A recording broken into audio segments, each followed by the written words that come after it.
Vamos a realizar un problema del caso 5 de poleas. En este disponemos de dos masas, una de 3 y 5 kilos respectivamente, que cuelgan de una polea por cada lado de una montaña. El ángulo de inclinación del plano de la masa primera de 3 kilos es de 40 grados, mientras que la de la segunda de 5 kilos es de 60 grados. Lo que nos pide el problema es calcular la aceleración que se produce. Empezaremos descomponiendo la fuerza. Como P2x es mayor que P1x, todo movimiento va hacia la masa de 5 kilos, por lo que la aceleración va a ir hacia donde está la masa de 5 kilos. De la primera masa de 3 kilos tenemos que se descompone en función de la tensión que va en dirección a la polea, un peso que va hacia abajo, el cual se descompone a su vez en peso 1 de x y peso 1 de y.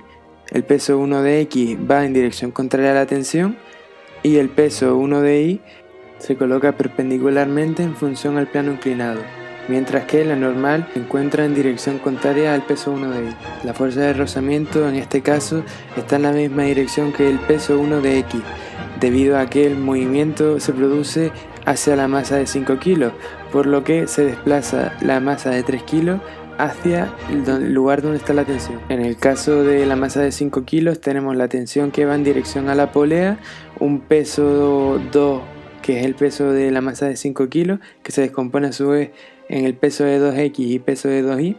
El peso de 2y es, como en el caso anterior, perpendicular al lugar donde se encuentra la masa en el plano inclinado, y el peso de 2x es contrario a la dirección que tiene la tensión. La normal sería dirección contraria a el peso de 2y, mientras que la fuerza de rozamiento en este caso va en dirección a la tensión, ya que hace que la masa de 5 kilos descienda y no ascienda. Extrayendo las fuerzas anteriores, en el caso 1 tenemos que en el eje X la tensión menos el peso 1 de X menos la fuerza de rozamiento de 1 es igual a la masa de 1 por la aceleración, mientras que en el eje Y la normal de 1 menos el peso 1 de Y es igual a 0. Por otro lado, en el caso 2, aplicando lo mismo, se queda que en el eje X el peso 2 de X menos la tensión menos la fuerza de rozamiento 2 es igual a la masa de 2 por la aceleración, mientras que en la Y la n de 2 menos p de 2 de y es igual a 0. Si cogemos las ecuaciones de x de ambos y las igualamos, nos queda al final que el peso de 2 de x menos el peso 1 de x menos la fuerza de rozamiento del 1 menos la fuerza de rozamiento del 2 es igual a la masa del 1 más la masa del 2, todo eso multiplicado por la aceleración. Como nos interesa sacar a nosotros lo que es la aceleración, despejamos que la aceleración es igual al peso de 2 del x menos el peso del 1 del x menos la fuerza de rozamiento del 1 menos la fuerza de rozamiento del 2, todo eso dividido entre la masa del 1 más la masa del 2.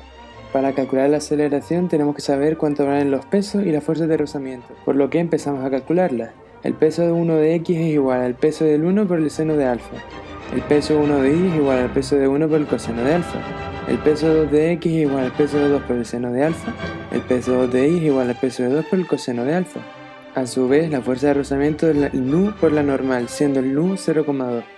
Y el peso es masa por gravedad, siendo este en la Tierra 9,8 metros por segundo al cuadrado. Operando el peso 1 nos queda 3 por 9,8 que es igual a 29,4 newtons. Y el peso 2 nos queda 5 por 9,8 que es igual a 49 newtons. Por lo tanto, el peso 1 de x es igual a 29,4 por el seno de 40, que esto es igual a 18,897 newtons. El peso 1 de y es igual a 29,4 por el coseno de 40, que esto es igual a 22,522 newtons. El peso 2 de x es igual a 49 por el seno de 60, que esto es igual a 42,435 newtons. Por último, el peso 2 de y es igual a 49 por el coseno de 60, que esto es igual a 24,5 newtons. En función de la descomposición de fuerzas que hicimos de los ejes de antes, sabemos que en el eje Y del primer caso, la n de 1 menos p de 1 de y es igual a 0, por lo tanto la n de 1 es igual a p de 1 de y, que lo mismo ocurre en el segundo caso, siendo n de 2 igual a p de 2 de y. Yendo a sustituir, fr de 1 es igual a nu por n de 1, que esto es igual a nu por p1 de y, que esto es igual a 0,2 por 22,522, que esto es igual a 4,5 newton. F de rozamiento de 2 es igual a nu por n2, que esto es igual a nu por peso de 2 de i. Esto es igual a 0,2 por 24,5, que es igual a 4,9 newtons. Por último, solo nos queda sustituir para calcular la aceleración, que esta sería igual a 42,435 menos 18,897 menos 4,5 menos 4,9, todo esto partido de 3 más 5, que es 8. Por lo tanto, se nos queda una aceleración de 1,767 metros por segundo al cuadrado. Es decir, que la aceleración que se produce con una masa de 5 kilos y 3 kilos para los planos inclinados es de 1,767 metros por segundo al cuadrado.